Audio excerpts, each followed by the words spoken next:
bibliothèque. On est déjà au mois de décembre. Oh my god, c'est terrible. C'est de pire en pire chaque année, ça passe trop vite.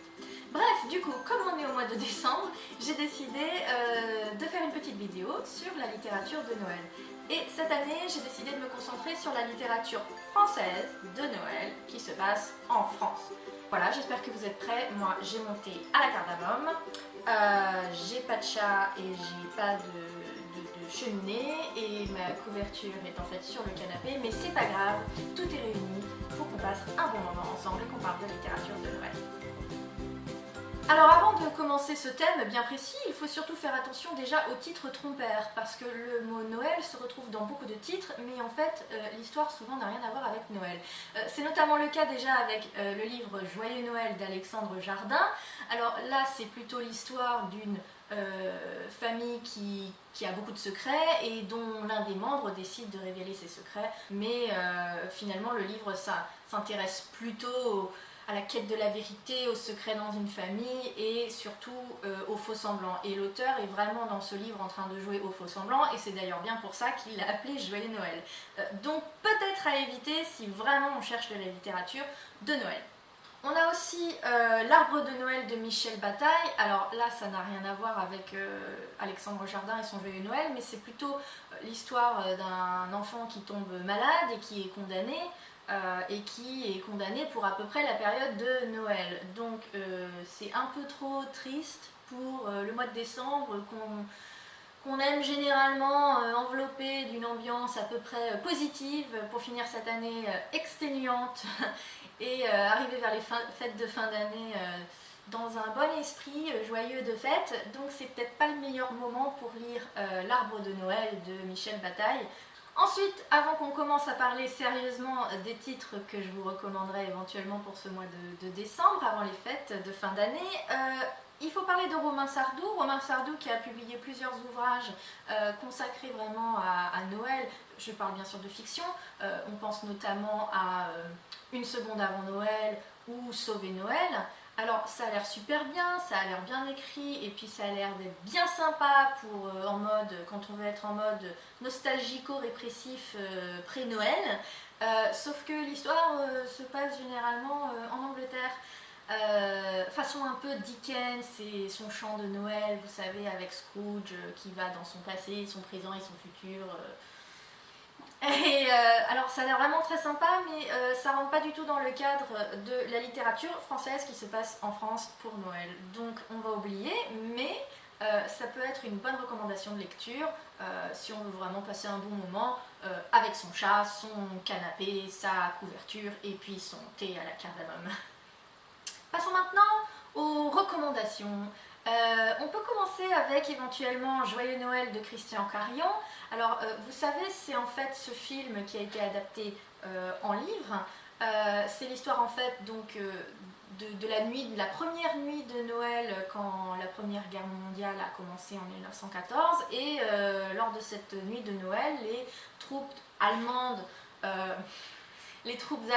écossaises, anglaises et puis françaises finalement se rejoignent dans un moment d'échange et de partage pour quitter un peu la solitude des tranchées et surtout l'horreur de la guerre. Et c'est un beau message de fraternité et puis surtout une critique monstre de la guerre et de sa barbarie. Comme c'est écrit à partir du livre, puisque Christian Carion était le réalisateur du même film éponyme, c'est pas forcément très stylé, c'est pas forcément de la grande littérature, même si il y a l'émotion, même si les descriptions peuvent être vraies et surtout on peut vraiment se sentir vraiment là-bas. Mais bon, tant qu'à faire, peut-être autant se mater le film. On a aussi L'assassinat du Père Noël de Pierre Véry. Alors lui c'est un bouquin qui a été réédité dans des éditions jeunesse et qui du coup est recommandé à des lecteurs de 10 à 12 ans. Bon, moi qui l'ai lu, je suis pas sûre qu'à 10 ou 12 ans je l'aurais apprécié ou que j'aurais tout suivi. Mais bon, pourquoi pas, après tout. Là on est plus dans une enquête policière, comme le titre le dit. Le Père Noël a été assassiné et le problème de ce bouquin c'est que finalement l'histoire n'est pas vraiment concentrée sur l'assassinat du Père Noël. On est plus dans une affaire policière avec des vols de diamants, puis l'abbé qui a été agressé, et puis on veut retrouver une relique disparue depuis des centaines d'années.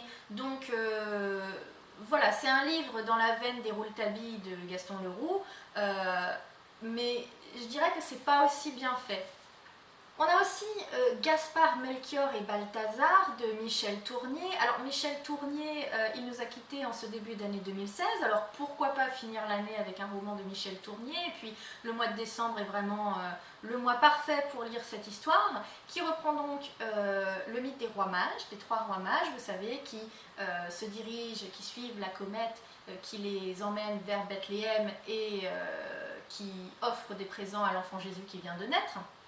Alors ce qui est sympa avec ce roman de Tournier, c'est qu'il donne une vie au roi mage. C'est-à-dire que comme la Bible fait très très peu mention de cet épisode, voire dans certains évangiles n'en parle même pas, Michel Tournier vraiment comble le manque fictif en inventant la vie des 3 rois mages et surtout donc en inventant leur parcours, ce qui les a amenés vers l'enfant Jésus à Bethléem.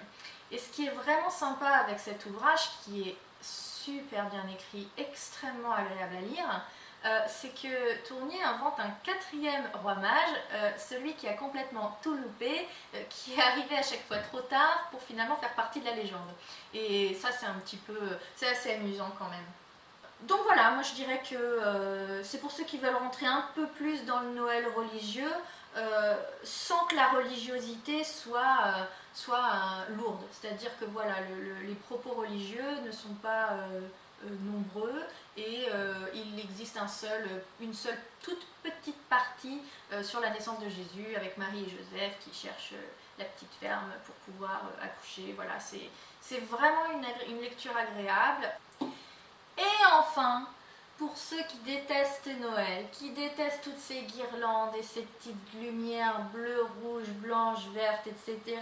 et qui détestent les foules dans les magasins et tous ces bons sentiments qui dégoulinent de partout, j'ai le livre pour vous.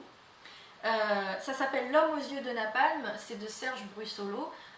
C'est complètement déjanté, complètement déluré, c'est cynique, ironique, ça critique complètement finalement le monde de Noël, mais dans un cadre de science-fiction.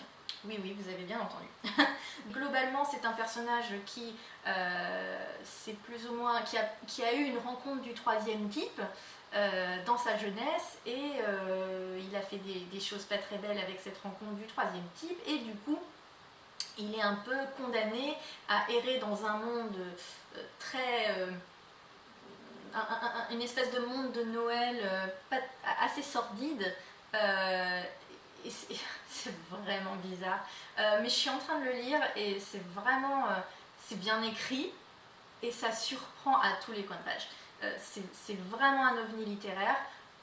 Voilà les livres qu'on peut retenir en ce mois de décembre 2016 pour notre thème littérature française de Noël qui se passe en France, sauf bien sûr pour Gaspard, Melchior et Balthazar de Michel Tournier, mais en même temps cette histoire on aura du mal à la faire en France.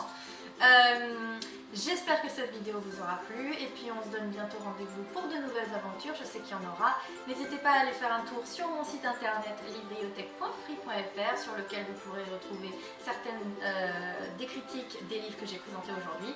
Je vous dis à très bientôt, ciao!